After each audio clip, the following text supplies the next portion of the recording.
Signalgate, the signal messages heard around the world wherein key U.S. intelligence advisors talked about highly sensitive military operations on a commercial messaging app and somehow accidentally added the editor-in-chief of The Atlantic, and literally no one noticed until he brought it up, is the latest absolute fucking blunder from the Trump administration that they are of course attempting to downplay as just another overblown piece of fake news being peddled by that nasty mainstream media. And while the leak demonstrates a shocking mishandling of sensitive intelligence information that likely broke civil and criminal laws, the Trump administration response weaponizes its decade-long propaganda machine against the news media in a way that should be concerning for all of us. Meanwhile, Marjorie Taylor Greene is somewhere inside a House committee chamber screaming about drag queens on PBS. In an era where the politicians in charge want to operate in secrecy without pesky oversight from journalists they try to discredit at every turn, the watchdog function of our news outlets is more important than ever. Today, we're talking about the leak, the response, and how Trump is using every opportunity to erode our news media landscape. Let's get into it. Here's a major headline I found alarming recently. Bank of America announced a major data breach, but even more alarming, they didn't tell anyone for months. And this isn't even the first breach Bank of America has announced this year. On average, it takes a company 277 days to report a breach. And this is really common. Last year, Citigroup and JP Chase both announced breaches as well. Your personal data could have been exposed months ago, and you won't know about it until months later. That's why I think it's important to be talking about today's sponsor, Aura. If your information is out there, you need to know that in order to protect yourself from identity theft and so much more. Aura alerts me if they find my phone number, email, or social security number on the dark web. They're going to let me know fast if anyone tries to use this information to access my credit or bank accounts. Plus, they give me up to $5 million in identity theft insurance should the worst case scenario happen. They also provide a bunch of other features to keep you safe online, all inside one app. You can go to my link, 𝗬𝗏𝗏𝗧, to try 14 days for free. That will be enough time for Aura to find out if any of your personal data is exposed. You'll learn about it before one of these companies are forced to notify you. And even if and when they finally get around to letting you know that they dropped the ball on protecting your information, the only thing most of these companies are going to do to help you is offer free credit monitoring. Free credit monitoring after the fact? That's like installing security cameras after your house was robbed.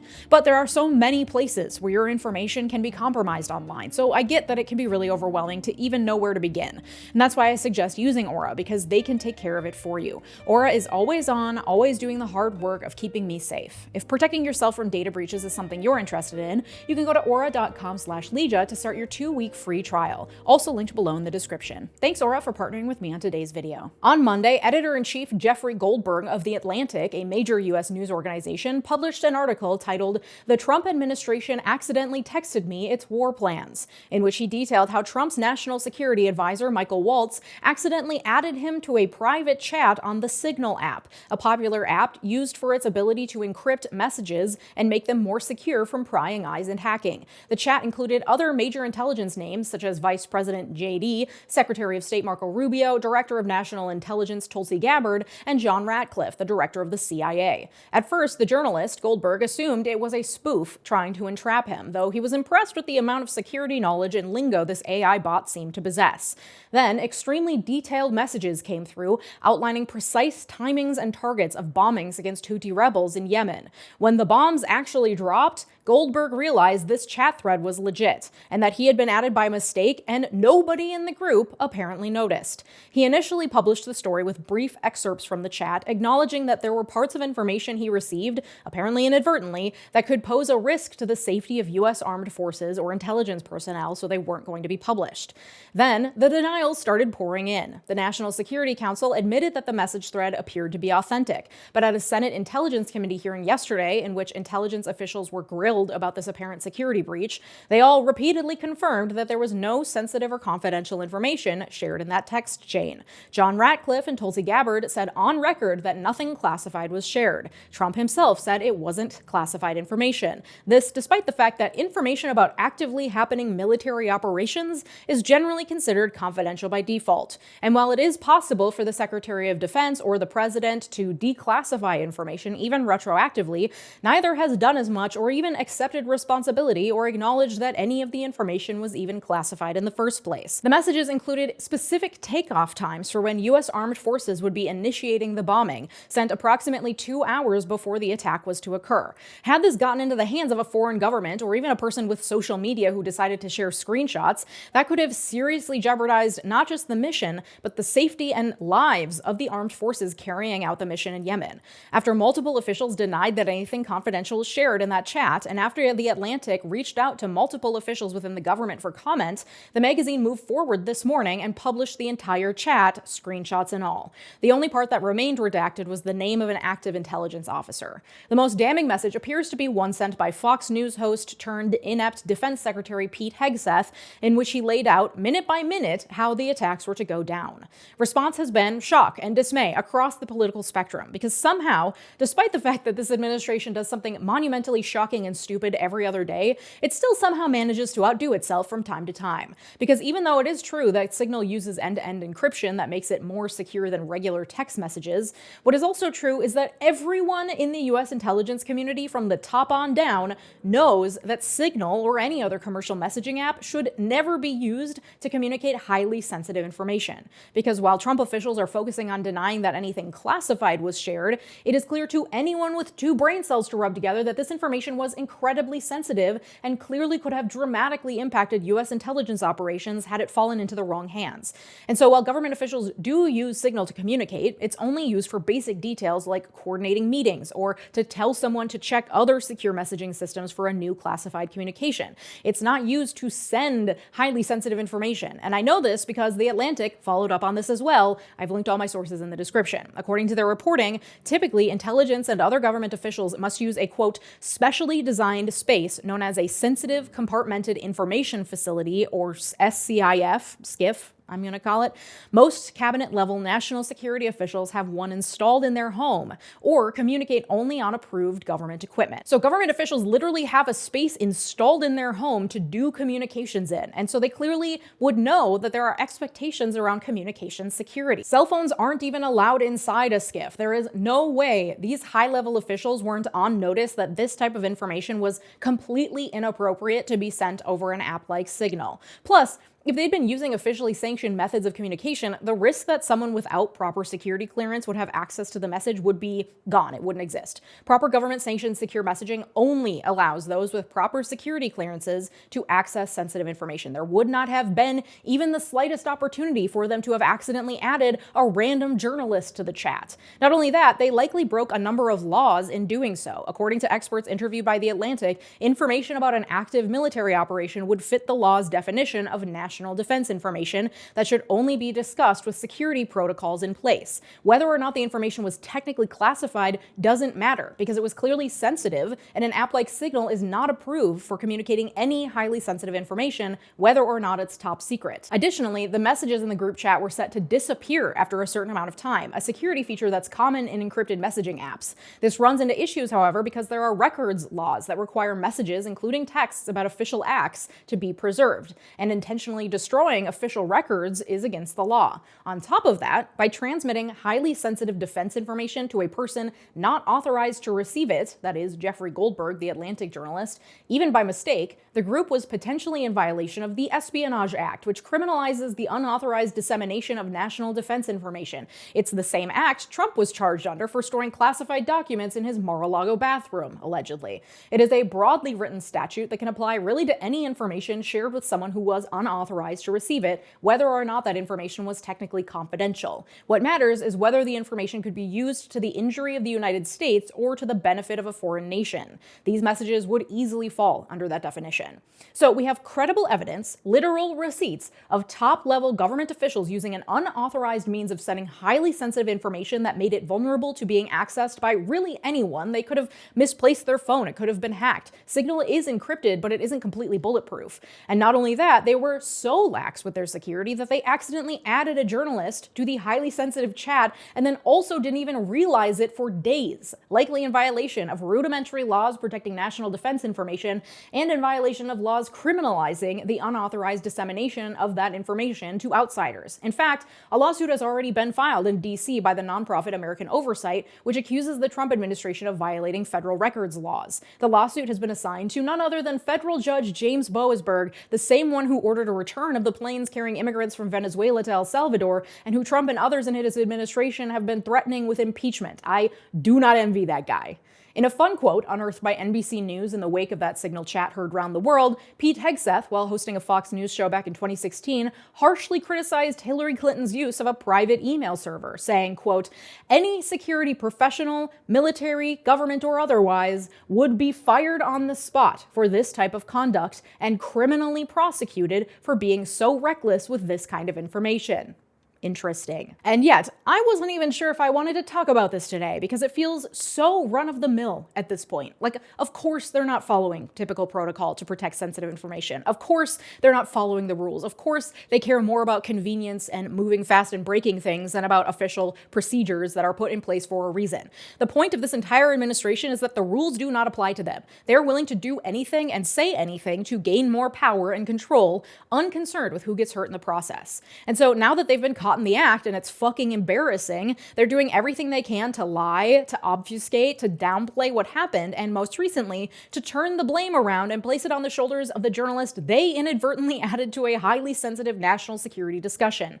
Trump dismissed The Atlantic as, quote, going out of business and has called Jeffrey Goldberg a sleazebag. 𝗦𝗥𝗧 called him a, quote, deceitful and highly discredited so-called journalist. Mike Waltz, the guy who accidentally added him to the chat in the first place, called Goldberg a loser who likely deliberately tricked someone into giving him access to the chat, which, like, that someone was you, Mike, so I'm unclear how you don't know how this happened. And so I think the real story in this entire debacle, because you know these high-level officials won't face any actual punishment for their mistake, you know Trump and his cronies will continue to lie about it and rewrite what happened forever, you know that no real change is going to come about as to how the Trump regime handles national security information. The real story, in my opinion, is that this redirection of the blame from the intelligence officials onto the journalist is a convenient consequence of Trump's decade-long push to discredit the media. The rampant spread of disinformation, the distrust of mainstream media, honestly on both sides of the aisle, means that when a reporter drops a bombshell like this, or even more heinous revelations that I'm sure will come in the future,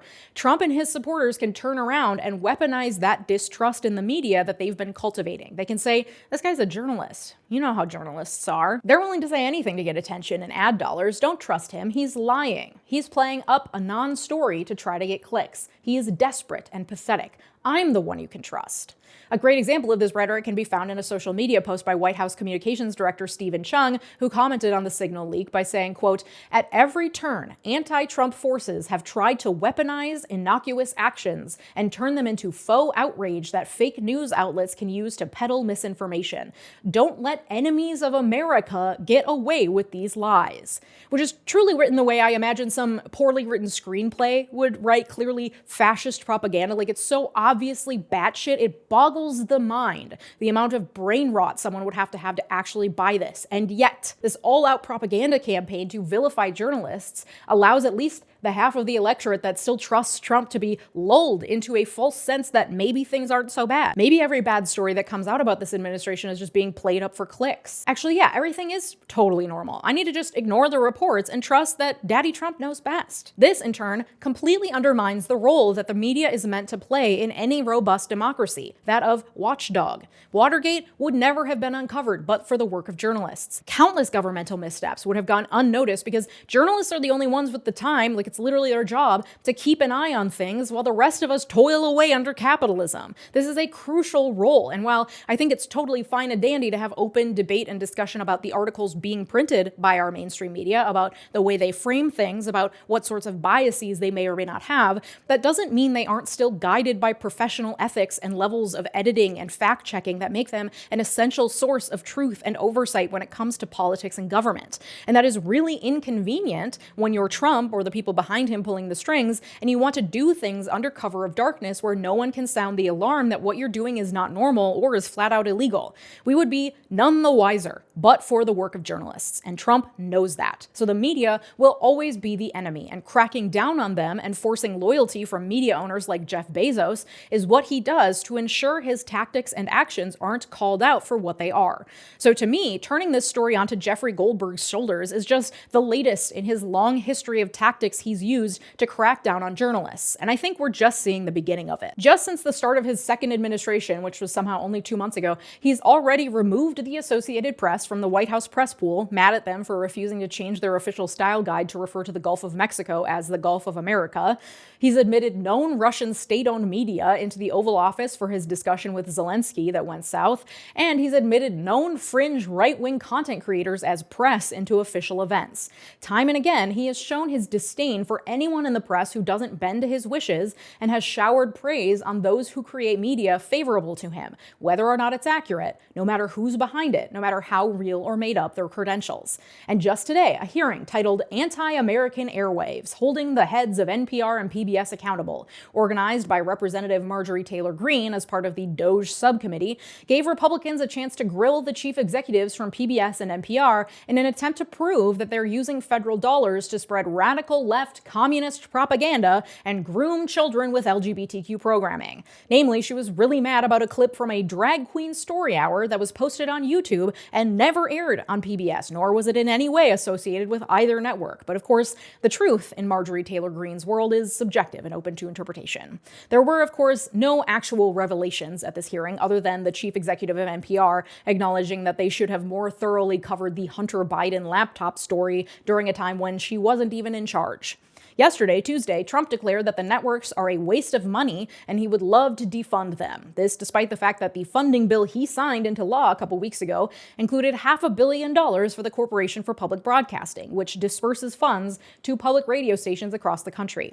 The bill ensures public broadcasting will be funded at least through 2027. And this is funding that especially small stations depend on to continue operating. NPR itself, National Public Radio, receives less than 1% of its funding from the federal government, but it relies heavily on program fees that small and local stations pay to play NPR shows. And on average, those local radio stations receive about 10% of their funding from the Center for Public Broadcasting, a federally funded entity. Without that funding, small public stations would be hit the worst. For example, according to reporting from CNN, Hawaii Public Radio is 94% funded by the community, with only 6% of funding coming from the Center for Public Broadcasting, while KTOO Public Media in Alaska relies on 30% of its budget coming from the Center for Public Broadcasting. These are the local news stations that cover stories that national organizations do not, that are critical for staying connected locally, but also for holding local government to account. And local governments often have a far greater impact on your day-to-day life than what's happening in Washington. So ensuring robust local journalism is really important, especially now when the feds are leaving us all high and dry. NPR has reported that 36% of its budget comes from corporate sponsors and 30% comes from program fees that local stations pay to air NPR shows. The Corporation for Public Broadcasting supports the system of local radio and TV stations, who then in turn support PBS and NPR by paying fees to use their shows. NPR and PBS are both transparent about who they receive funding from. I grew up on PBS shows from the 90s, and hearing that the show I was watching was being supported by the Corporation for Public Broadcasting and viewers like you, thank you, has been seared into my brain. Anytime NPR covers a story related to a corporate sponsor, they disclose that. They have basic journalistic standards in place to ensure the integrity of their news reporting, something that the news media on the right does not. Today's hearing was political theater, so Marjorie Taylor Greene could continue pushing right-wing extremist propaganda that her constituents seem to love and that keeps her in Trump's good graces. But it's another instance, along with somehow turning the blame for a major national security slip-up on the journalist doing his job as a government watchdog, of Trump and his advisors spouting anti-journalist propaganda that is the cornerstone of any autocratic regime intent on getting away with doing whatever it wants. Journalists will always be the enemy of politicians trying to get away with things. So while Signalgate, as it's being dubbed, is concerning from a national security standpoint, I think the response to it from the Trump administration should be even more concerning as it relates to trust in news media and further degradation of the robust networks of journalists we all rely on, myself included, to get our news and to keep this government in check. So what do we do about it? Support local news. Subscribe to the digital edition of your local newspaper, or better yet, get the physical paper delivered. I did that for a while and it was honestly really nice, but I quit because of the overwhelming amount amount of physical paper that was piling up around my house because I have ADHD and cannot stay on top of it. Become a monthly sustaining member of your local public radio station. I just joined as a sustaining member of Minnesota Public Radio for the first time. I've donated, but I've never been a sustaining member, monthly donations, despite the fact that I've been benefiting from their services for literally 20 years. Turning on NPR while I was getting ready for school was a mainstay in my house growing up. As an angsty teen, I was too cool for pop music, and I discovered a whole new world of local and alternative music by listening to The Current, which is NPR's music station. Like, truly, public radio does such a service to the localities that it serves, and you take it for granted, but if it went away, we would all be worse off for it, relying nearly exclusively on corporate news that would almost certainly overlook local stories to the detriment of us all. You can even get involved in local news by writing letters to the editor or volunteering to help at fundraising and other events. At a time when journalists and journalism itself is under attack from forces that wish to be able to operate in the dark away from prying eyes, it's more important than ever that we very vocally and openly support public radio and local news organizations, because they truly are on the brink of extinction. And if you'd like to support my work, I recommend joining me over on Patreon, where I launched the Why America Co-Learning Lab at the beginning of this year, a learning community having discussions and making connections along with a monthly syllabus curated by me. All year, we'll be covering topics under the umbrella theme of Eat the Rich, building solidarity in the new Gilded Age. March's topic is all about how billionaires bought the government. This is all hosted over on Patreon, link down below. If you're interested, please join us, patreon.com/LeejaMiller. Thank you to my multi-platinum patrons Mark, Thomas Orff, Sarah Shelby, Art, David, R.H., LaTranger Lucas, Joshua Cole, Thomas Johnson, and Tay. Your generosity makes this channel what it is, so thank you. And if you like this episode, you'll like the one from last week about the downfall of Chuck Schumer. Thanks so much for watching. Have a good day. Bye-bye!